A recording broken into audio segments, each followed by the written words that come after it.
আসসালামু আলাইকুম এভরিওয়ান। আজকে আমি রান্না করব মসুর ডালের বড়া রেসিপি। চলুন তাহলে শুরু করা যাক। প্রথমে আমি 30 মিনিটের মতো মসুর ডালটি ভিজিয়ে রেখেছিলাম। পরে আমি সেটি শিলপাটায় বেটে নিয়েছি। যেহেতু আমি মসুর ডালটি আমার পরিমাণ মতো নিয়েছি, ঠিক ততটুকু পরিমাণ পেঁয়াজ, কাঁচামরিচ এবং জিরা বেটে নিয়েছি।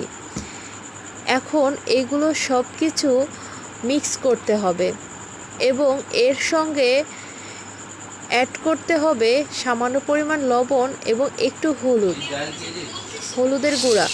এখন এগুলো সুন্দর করে মাখিয়ে বড়া শেপে গরম তেলের উপর দিয়ে দিতে হবে। প্রেসার কুকারে করেছিলাম কোনটা?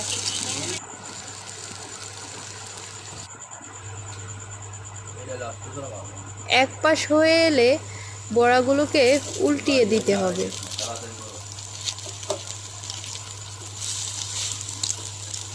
আর বন্ধুরা, যারা এই মসুর ডালটি খেয়েছেন তারা অবশ্যই কমেন্টে আমাকে জানিয়ে যাবেন। আর আপনারা আমার লাইক, কমেন্ট এবং শেয়ার দিয়ে পাশে থাকবেন। ফোনটা অতিরিক্ত বড়।